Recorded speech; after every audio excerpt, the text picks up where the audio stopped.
ज़्यादा से ज़्यादा माइनॉरिटीज़ को, लोगों को, जो गरीब बच्चे हैं, गरीबों को, सबको फायदा होना चाहिए, ये शुरू कर दिया है। लेटेस्ट आज की मैं चीफ मिनिस्टर साहिबा को, सोनिया गांधी साहिबा को, प्राइम मिनिस्टर साहब को, सबको मुबारक देता हूँ कि अब जो उन्होंने फूड सिक्योरिटी बिल लाए। फूड सिक्योरिटी बिल गरीबों को खाने को मिलेगा, जो 35-40 रुपए में, 30 रुपए में जो उनको प्रॉब्लम्स थी वो सारी सॉल्व होंगी इंशाल्लाह। जल्दी से जल्दी ये भी शुरू हो गया है, कल परसों से इसको अल्लाह शुरू करेंगे। मैं एक बार फिर आखिर में मुबारक करता रियाज भाई को, उनकी पूरी टीम को, तो उन्होंने ये प्रोग्राम रखा और ये करते रहिए। और मुझे ये मालूम हो गया 1,80,00,000 आपने मेंबर बनाए, आपको बहुत बहुत मुबारकबाद। सिफ्ते रजी साहब बैठे हैं, मेरे सीनियर, मेरे बड़े भाई, ये जब गवर्नर थे, इससे पहले होम मिनिस्टर थे, मिनिस्टर ऑफ स्टेट होम रहे हैं, होम मिनिस्ट्री में मेरे यहाँ पर रहे दिल्ली में, बहुत ही ज्यादा काम किया है और ये बहुत ही हेल्पफुल आदमी है। मैं इनका भी इस्तेमाल करता हूँ। आखिर में एक बार सबको आपको बहुत बहुत मुबारकबाद और जय हिंद, जय भारत।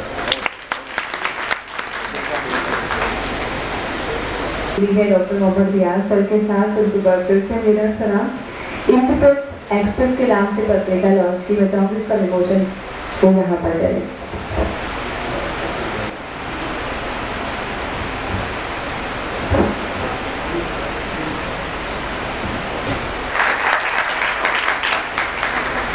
सैयद सिफ्ते रजी सर हमारे बीच मौजूद हैं। नाम मैंने पहले भी सही दिया था, लेकिन इस स्लाइड में इधर का उधर, उधर का उधर कर दिया।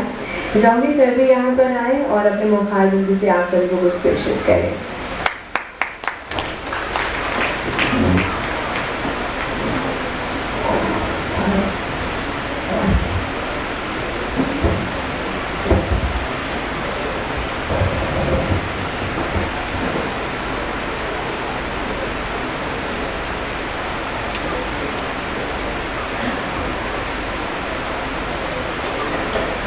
संस्था के अध्यक्ष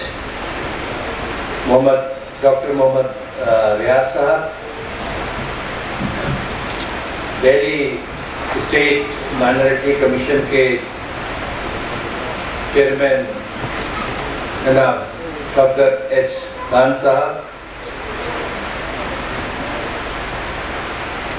नूर नवाज साहब, मैं इस नाम को इसलिए वरीयता दे रहा हूँ कि इन्हीं की वजह से मैं आप तक बीच में पहुँच पाया हूँ। और दुरानी साहब, जावेद आजमी साहब, प्रज्ञा जी, उस्ताद साहब जो म्यूजिक के बहुत अच्छे जानकार हैं और हमारे बीच में भी आपके सामने अपनी बात रख चुके हैं। सबसे पहले तो मैं आपके बीच में आने में जो मुझे देर हुई उसकी क्षमा याचना चाहता हूँ, माफ़ी चाहता हूँ। लेकिन जैसा किसी ने कहा है कि कोई ताख़ीर तो कुछ बाइस ताख़ीर भी था, अगर देरी हुई तो उसकी कोई वजह भी थी। आप जानते हैं आज सारे देश में सद्भावना दिवस मनाया जा रहा है। उस महान आत्मा की याद में उसकी पैदाइश के दिन को हम पूरे हिंदुस्तान में बड़े जोश व खरोश के साथ मनाते हैं, क्योंकि उनका पूरा जीवन सद्भावना से ही शुरू हुआ और सद्भावना पर ही समाप्त हुआ। उन्होंने कभी किसी से किसी तरह का बैर, दुश्मनी या किसी तरह की भी दूरी बनाने की कभी कोशिश नहीं की। और वो एक ऐसी शख्सियत थी जिसके बारे में सफदर खान साहब ने अभी तफसील से रोशनी डाली और उनकी सादगी के बारे में हमारी सबकी तवज्जो उनकी तरफ मबजूल कराई, उनकी तरफ आकर्षित किया। वो एक बहुत ही सुगम, सहल, आसान शख्सियत थे जो अंदर से भी इतने ही खूबसूरत थे जितना बाहर से। उनकी वाह रचना जितनी खूबसूरत थी, उनकी आंतरिक संरचना भी उतनी ही खूबसूरत और सुंदर थी। क्योंकि आंतरिक संरचना जो है व्यक्ति की, इंसान की, वो इसके विचारों से होती है। किसी भी के मुखमंडल पर अगर आप कोई आभा देखेंगे तो वो उसकी सद्भावना के कारण होती है, उसकी उस भावना के कारण होती है जो इंसान और इंसान में कोई फर्क नहीं मानता। राजू जी में जो सबसे बड़ी ताकत थी उनके परिवार के संस्कार थे, कुर्बानी का जज्बा, बलिदान का जज्बा। आज जब वो हमें याद आते हैं तो वो हमें अक्सर याद आते हैं। जहां भी हम किसी को तकलीफ में देखते हैं तो हमें राजीव गांधी याद आते हैं कि यदि वो यहाँ पर होते तो निश्चित रूप से अपना योगदान देते। मेरी खुशकिस्मती कही है कि मुझे सन 81 से उनका मेरा संबंध हुआ और 10 साल उनकी आखिरी जिंदगी जो थी उस तक उनके साथ काम करने का मौका मिला। उनकी सबसे बड़ी खूबसूरती ये थी कि वो समाजवाद की परिभाषा नए अक्षरों में लिख रहे थे। समाजवाद केवल एक राजनीतिक विचारधारा नहीं, बल्कि समाजवाद उनकी दृष्टि में सारे इंसानों के बीच में एक बराबरी का दर्जा पैदा होता है। विचारों की बराबरी, सोचने की बराबरी, उठने और बैठने की बराबरी। वो इंसान को अंदर से मजबूत करना चाहते थे और इसीलिए उन्होंने जब वो प्रधानमंत्री बने तो उन्होंने मंत्रालयों का जो रीऑर्गेनाइजेशन किया, पुनर्गठन किया, उसमें मानव विकास संसाधन का मंत्रालय बनाया। और जब वो प्रधानमंत्री हुए तो मैं उस वक्त हैदराबाद में, हमारे चुनाव हो रहे थे पार्टी के, कांग्रेस के, मैं पार्टी की तरफ से वहां काम कर रहा था। उन्होंने बुलवाया प्रधानमंत्री होने के बाद। मैं संस्मरण इसलिए ले रहा हूं कि वो कितने राजनीतिक तौर पर भी आते ही वो सब चीजें सोचने लगे जो एक लंबे सफर करने वाले के दिमाग में आती हैं। उन्होंने मुझको बुलवाया, प्रधानमंत्री के निवास में पहुंचा। उन्होंने कहा, सिद्धि जी आपको मैं उत्तर प्रदेश भेजना चाहता हूँ। तो मैंने कहा कि मैं तो यहाँ संसद सदस्य की हैसियत से काम कर रहा हूँ, मुझे यहाँ बहुत अच्छा लग रहा है, मुझे पार्लियामेंट्री जो डिबेट्स हैं उनमें पार्टिसिपेट करने में बहुत आनंद आता है और मुझे बहुत कुछ सीखने का मौका मिल रहा है। सन 80 में ही मैं संसद सदस्य हो गया था और सन 81 में राजीव जी अमेठी चुनाव क्षेत्र से संसद के लिए चुने गए थे। उन्होंने मुझसे कहा कि आपको मैं उत्तर प्रदेश भेजना चाहता हूँ और मैं चाहता हूँ कि जो मेरी नई शिक्षा नीति है इसको आप जाके वहाँ मजबूत करें। मैंने कहा साहब ये तो आप मुझे शायद समझ रहे हैं, मैं उसका शुक्रिया अदा करता हूँ, लेकिन मैं नहीं समझता कि मैं इस योग्य हूँ कि मैं इतने बड़े पद को जाके वहाँ पे संभालूं। उत्तर प्रदेश ऐसा राज्य जहाँ करोड़ों की संख्या है और शिक्षा विभाग बहुत बड़ा विभाग माना जाता है। लेकिन बहरहाल मैंने उनका धन्यवाद दिया, लेकिन मैंने उनसे पूछा कि आपकी क्या वजह आपको ऐसी लगी कि मुझे आप भेजना चाह रहे हैं, बहुत सारे और लोग हैं। उनका देखिए हमें आगे आने वाली 20-25 साल तक की राजनीति करनी है और राजनीति का जो सबसे बड़ा बेस है वो प्रदेश हो।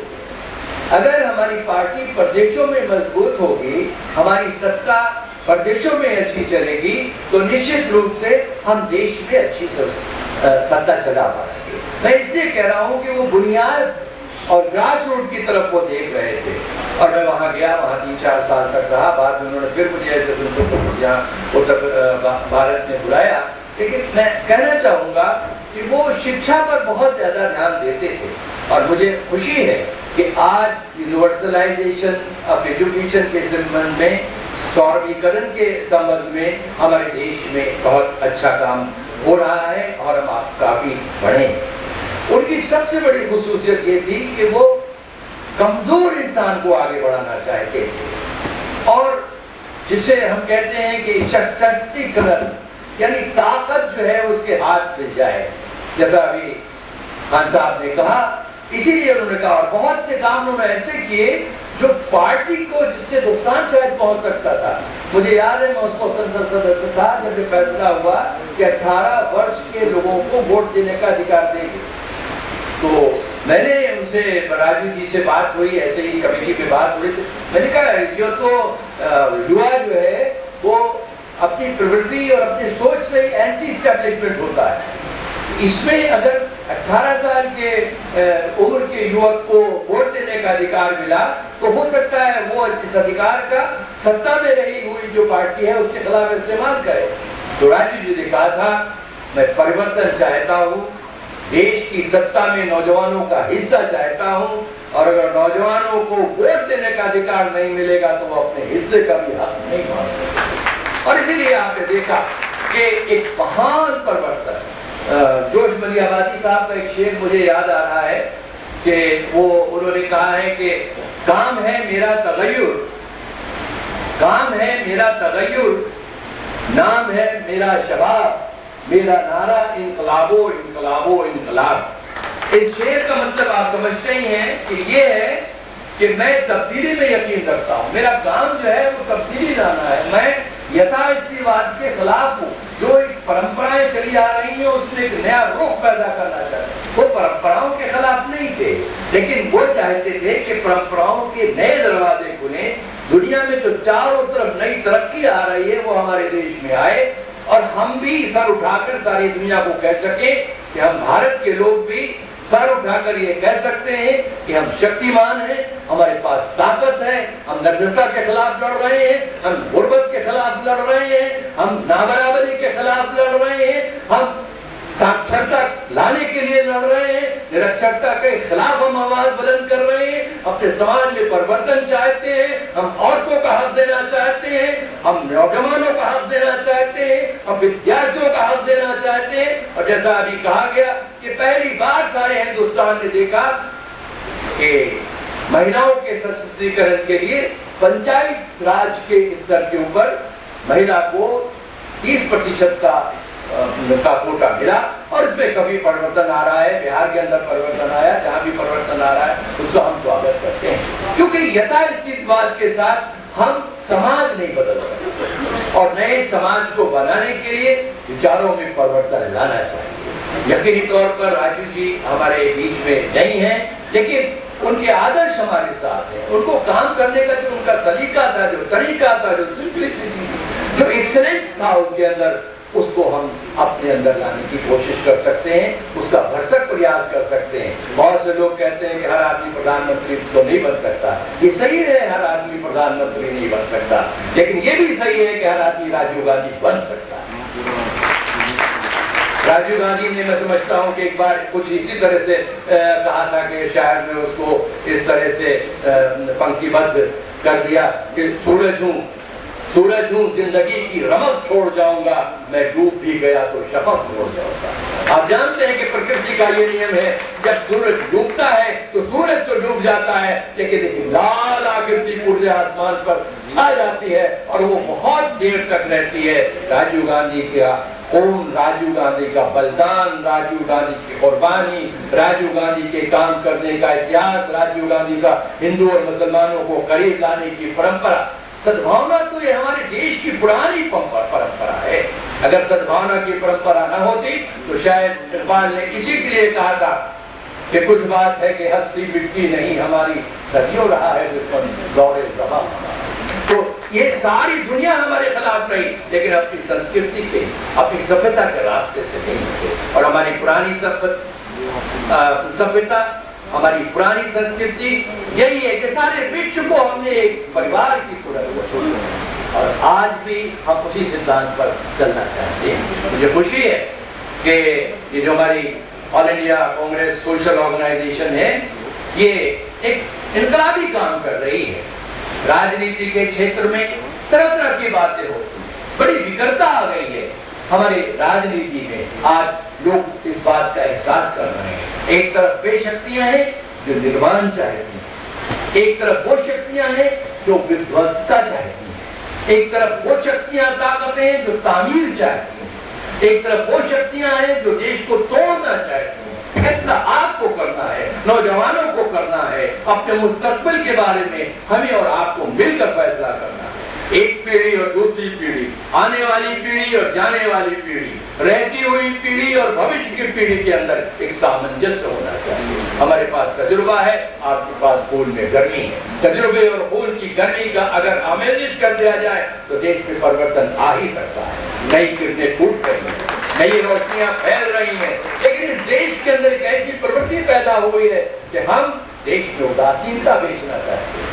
देश में हम डिसअपॉइंटमेंट के व्यापारी बन जाना चाहते हैं। देश में हर तरफ हम अंधेरे अंधेरे की बात करते हैं। दुनिया में दो तरह के लोग होते हैं। एक वे होते हैं जो हमेशा बैठे हुए अंधेरे को कोसते रहते हैं, बुरा कहते रहते हैं, हमारे पास ये नहीं है, हमारे पास ये नहीं है, हमारे पास ये नहीं है। लेकिन हमारे पास दो हाथ हैं, हमारे पास देखने के लिए आंखें हैं, हमारे पास चलने के लिए कदम है, हमें आगे बढ़ने के लिए एक तेज है, एक शक्ति है।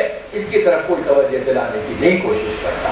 और इसीलिए कांग्रेस ने जैसा कहा गया हमेशा इस बात की कोशिश की कि देश में हर वर्ग के लोग मिल के रहें। मिलने के अलावा कोई शक्ति नहीं है। आप चाहे जितने बड़े बड़े कारखाने बना लें, वो मिनटों में ध्वस्त हो सकते हैं अगर हमारी अनेकता के अंदर जो ज्यादा रुचि पैदा हो जाए। अनेकता हो, लेकिन इसी के साथ साथ सबको मिला के अनेकता में एकता ही हमारी विशेषता रही, जैसा हमने अभी आपके सामने मैंने आपके सामने अर्ज किया। तो इन चीजों को हमें कायम रखना है और इसी के साथ साथ ये जो परिवर्तन आ रहा है इसका सहभागी नहीं बनना, इसका उसमें किरदार भी अदा करना है। सहभागी होने के साथ साथ उसके हम गवाह भी बनेंगे और यकीनी तौर पर जो एक इतिहास लिखा जाएगा उसमें इस पीढ़ी का, नौजवान पीढ़ी का, आजादी दिलाने वाले भी नौजवान थे और आजादी की रक्षा करने वाले भी नौजवान थे। आज तरह तरह के दबाव हमारे पर पड़ रहे हैं। आज हमारी तरक्की कुछ देशों को अच्छी नहीं लग रही है। हमारे पड़ोस के कई शक्तियां जो हैं वो हमें हमारे बीच के अंदर एक दिक्कतें पैदा करने की कोशिश कर रहे हैं। हमारी राजनीति में कहीं कहीं संकीर्णता बेचने का प्रयास किया जा रहा है। तो मैं आपसे आखिर में यही कहना चाहूंगा कि राजीव गांधी जी के आज इस सद्भावना दिवस पर हम इस बात की शपथ लें कि हयात लेके चलो, कायनात लेके चलो, चलो तो सारे जमाने को साथ लेके चलो। इस जमाने के साथ में चलने वाले हिंदू, मुसलमान, सिख, ईसाई, आगे बढ़े हुए लोग, पीछे रहने वाले लोग, सब एक साथ मिलकर हिंदुस्तान की तरक्की के कारवां का हिस्सा बने और देश बनाए। और जब देश बनेगा तो उसी से दुनिया बनती है, और जब दुनिया बनती है तो चारों तरफ शांति होती है। राजीव गांधी शांति के बड़े पक्षधर थे। तो उनकी एक बात कह के अपनी बात खत्म करना चाहता हूँ। सारी दुनिया ने देखा है कि देश के अंदर, सारी दुनिया के अंदर आज सशक्तिकरण का और खास तौर पर न्यूक्लियर आर्मामेंट का एक जबरदस्त हवा चल रही थी जब राजीव गांधी प्रधानमंत्री हुए। एक छोटी सी आवाज थी, लेकिन एक बड़े देश के प्रधानमंत्री की आवाज थी जिसने कहा कि मैं अकेला ही चला जानिबे मंजिल, मगर लोग साथ आते गए और कारवां बनता गया। हिंदुस्तान से आवाज उठी, स्वीडिश गवर्नमेंट के प्रधानमंत्री ने राजीव गांधी की आवाज से आवाज मिलाई और 5 देशों का एक संगठन बना जिसने निरस्त्रीकरण के और आणविक निरस्त्रीकरण यानी न्यूक्लियर आर्मामेंट के खिलाफ आवाज उठाई। राजीव गांधी की जिंदगी में वो तो बात पूरी नहीं हुई, लेकिन देश ये चाहता है, हमारा देश चाहता है कि निरस्त्रीकरण होना ही चाहिए। लेकिन ये कैसे संभव हो सकता है कि आप हमसे कहें कि आप एनपीटी पे दस्तखत कर दीजिए, नॉन प्रोलिफरेशन ट्रीटी पे दस्तखत कर दीजिए और हम बड़े बड़े हथियार बनाते रहेंगे। ये ऐसा संभव हो नहीं सकता। हिंदुस्तान ने अभी भी राजीव गांधी की उस नीति को अपनाया हुआ है कि हम निरस्त्रीकरण के पत्र पर दस्तखत नहीं करेंगे। हालांकि दुनिया की बड़ी ताकतों पर हम पर दबाव पड़ता रहा है और आज भी पड़ रहा है। इसीलिए हम चाहते हैं कि न्यूक्लियर डिसआर्मामेंट दुनिया के अंदर होना ही चाहिए। ये बढ़ती हुई शक्ति शांति के लिए लगनी चाहिए, निर्माण के लिए लगनी चाहिए। लेकिन एक हालत ऐसी है कि एक वक्त उम्मीद की किरण जागती है और उसके बाद वो किरण खत्म हो जाती है। अभी अभी आप जानते हैं कि अमेरिका के प्रेसिडेंट मिस्टर ओबामा रूस जाने वाले थे और हमें उम्मीद थी, हमें आशा थी कि उस मुलाकात से निरस्त्रीकरण का एक नया रास्ता खुलेगा और बड़े बड़े जो हथियार बने हुए हैं हमारी इस सुसज्जित और इस सुंदर दुनिया को कई दर्जन बार बना के फिर बिगाड़ा जा सकता है। कितने आणविक शक्तियां हमारे पास आ गई। मैं इस बात को इसलिए दोहराना चाहता हूं कि राजीव जी का मिशन सिर्फ भारत में शांति का नहीं था, वो सारे विश्व में शांति चाहते थे। वे चाहते थे साइंस और टेक्नोलॉजी जो है वो गरीबों की हालत बेहतर करने के लिए लगाई जाए, समाज सुधार में लगाई जाए, रोशनी लाने में लगाई जाए, अंधकार मिटाने में लगाई जाए। एक बार फिर मैं डॉक्टर रियाज साहब का शुक्रिया अदा करता हूं कि उन्होंने बड़ा इशरार किया और मुझे इतना बड़ा मौका दिया कि मैं अपने कुछ विचार आपके सामने रख सका। वे मेरे घर पर भी गए थे। मैं आपको कहना चाहूंगा, पिछली बार मैं आपके एक और जलसे में आया था और मैं उससे बहुत प्रभावित हुआ। एक अच्छी टीम आपने बनाई है। समाज में ऐसी एनजीओज की जरूरत है। सरकार अपने स्तर पर काम कर सकती है, लेकिन उसके सरकार के अच्छे पक्ष की बातें इस प्रकार की जो संगठन है वो बहुत खूबसूरती से लोगों के पास ले जा करते हैं। आपके संगठन में युवा है, आपके संगठन में निस्वार्थ काम करने वाले लोग हैं। मुझे उम्मीद है कि आपकी शक्ति और बढ़ेगी, आपका बल और बढ़ेगा और ये बल आपका जाति नहीं होगा, ये सत्य का बल होगा, सच्चाई का बल होगा, हक की बात कहने वालों का दल होगा। जय हिंद।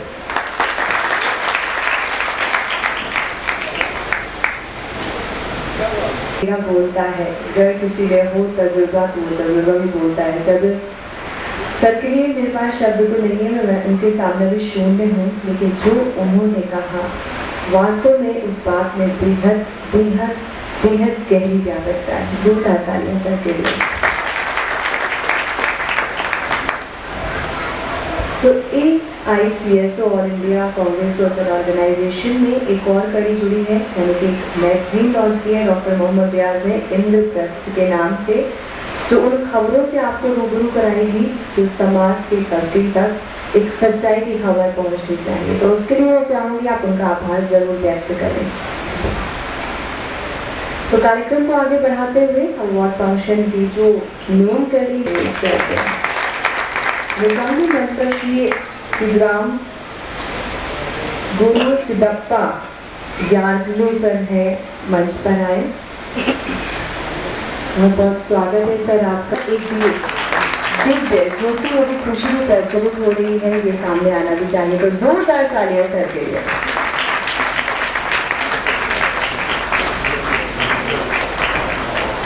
अपने परिवार को पालते पोषते हैं, अपने बच्चों की जिम्मेदारियां उठाते हैं, लेकिन जो लोग समाज हित में कार्य करते हैं वाकई में वो लोग हैं और उनका जीवन इसीलिए धन्य धन्य कहा जाता है।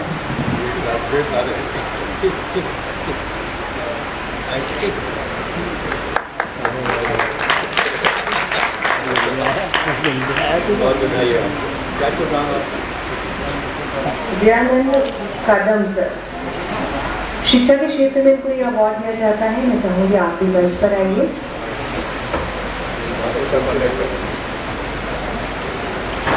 डॉक्टर सुभाष सर के लिए जोरदार तालियां। शिक्षा प्रणाली यानी कि विद्या ही इस दुनिया का धन कहलाती है। लास्ट टाइम भी ये चंद पंक्तियां आप सभी के सामने गई थी। उसी क्षेत्र में ये बहुत अच्छा कार्य करते आए हैं, जिस वजह से इनको इसी क्षेत्र में सम्मानित किया जा रहा है। सिस्टर जुबैनी मरी जी, आप भी मंच पर आइए। जुबैनी जी को यह अवार्ड समाज सेविका यानी कि समाज सेवा की उपलक्ष्य में दिया जा रहा है। जोरदार तालियां इनके लिए।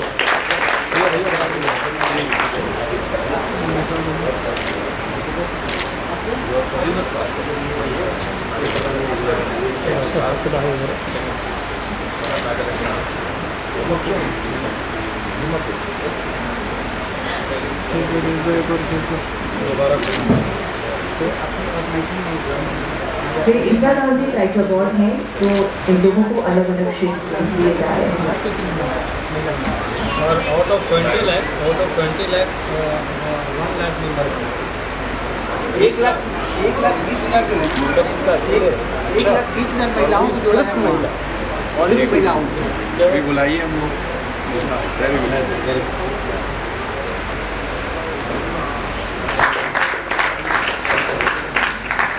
सत्यम कौशिक जी, मैं चाहूंगी आप भी मंच पर आ जाइए। ये प्रेसिडेंट है छत्तीसगढ़ से, सत्येंद्र कौशिक जी।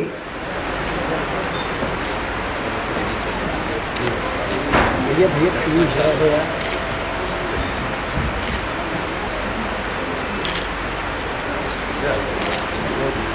ने कहा खो क्या होश नहीं है या जोश लाना ही नहीं चाह रहे हैं। कम से कम इतने सारे लोग मेरे सामने हैं, मैं उनको देख पा रही हूँ। आप लोगों में तालियों की गड़गड़ाहट थोड़ी भी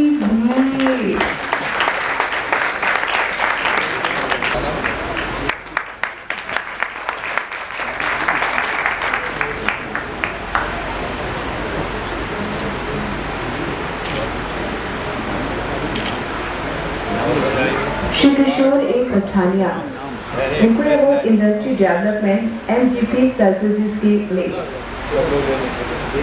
आप मंच पर आएंगे।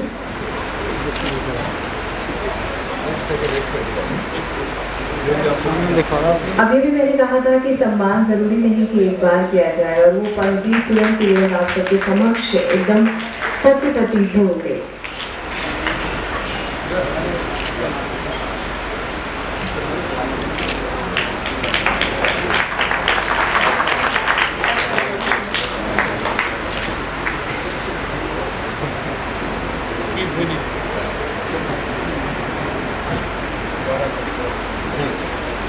Doctor Subhash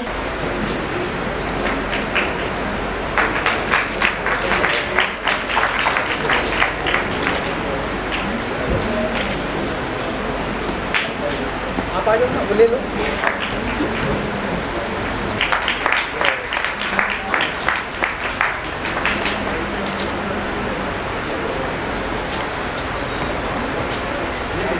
Richa Invitu Concept,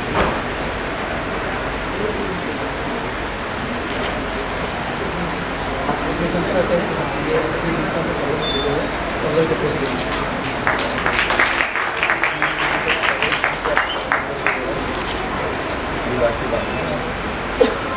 Mrs.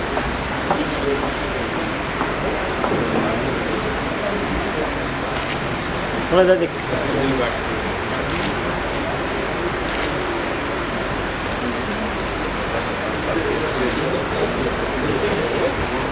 Sir